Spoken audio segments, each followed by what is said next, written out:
What's up, YouTube of the NFL draft for 2025? Shedeur Sanders goes to the Cleveland Browns at a huge discount at the 144th pick of the 5th round. How in the hell did that happen? Hey guys, I'm Corey, and welcome to my channel, Let's Talk with Corey. If this is your first time tuning in, hit that subscribe button. But before we get started, wherever you are in the world today, I mean wherever you are in the world today, I really do hope you're having a great day. Guys, as you know it, my channel, Let's Talk with Corey, is about people, places, and things. And this time, we're talking about one of the top 5 quarterbacks in this year's draft.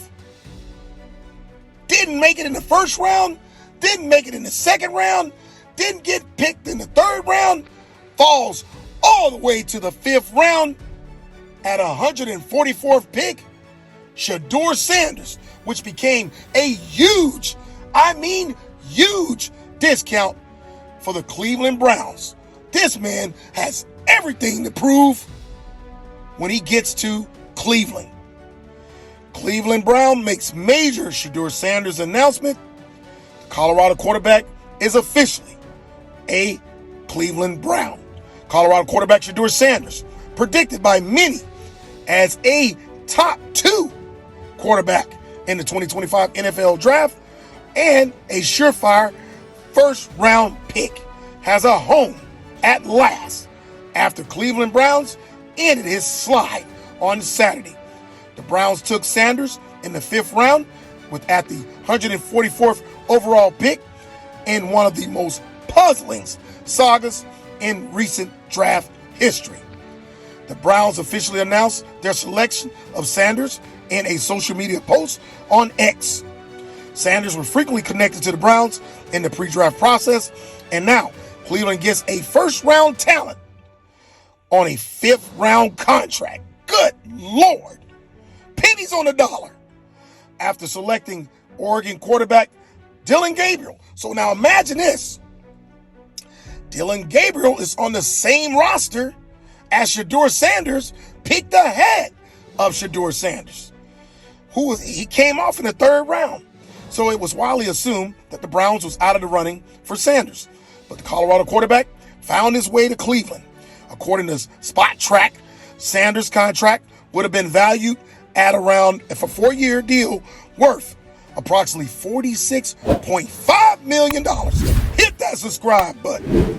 If he had been taken the Browns as the number 2 overall pick, and roughly $14.6 million if a team had traded back into the 1st round to nab him at number 32 overall.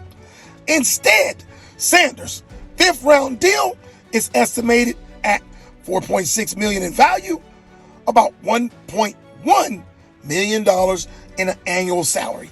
It would be safe to say that Shedeur Sanders has probably gotten more money as a college athlete under the NIL system than he will earn in the NFL as a drafted quarterback at the 5th round at Cleveland. Now, listen, that's just what I would allege.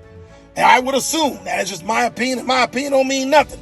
But from $46 million to 4.6, which is really 1.1, because you got your agents, you got other people involved, you got to pay. Woo!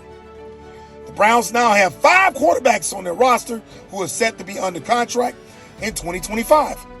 In addition to Gabriel and Sanders, Cleveland has veterans Joe Flacco, Kenny Pickett, and as well as Deshaun Watson, who is on injured reserve. While no one knows who's Cleveland's starting quarterback will be next season, Browns head coach said that Gabriel will have the opportunity to compete for the starting job in his postseason selection press conference on Friday. Coming off a 3-14 season and needing excitement on offense, it's safe to say that Sanders will be a contender to start under center in the orange and brown. Guys, what's your thoughts? Now look, I was freaking shocked that Shedeur Sanders got drafted after Jalen Milroe. I'm not going to talk about those other guys. I mean, he was a top 5 quarterback. So yeah, number 2 off the board behind Cam Ward. I mean, who else was out there that was as good as Shedeur Sanders? So, I mean, Cleveland, by adding an extra quarterback to their roster, they can afford him. I mean, the man went in the 5th round at the 144th pick. But guys, you leave a comment. Do you believe that he stayed on the boards because of character or last name and who he's related to and who is his dad? I mean, does any of that come into play? Why would a top tier quarterback going into the draft, literally on everybody's board to be gone in the 1st round, falls all the way to the 5th round? Why did it happen? What's your thoughts? I'm interested to know what you guys got to say about it. Leave a comment, and as always, thanks for the pull-up. Until the next time, hit that subscribe button. Let's talk with Corey. Let's talk with Corey out.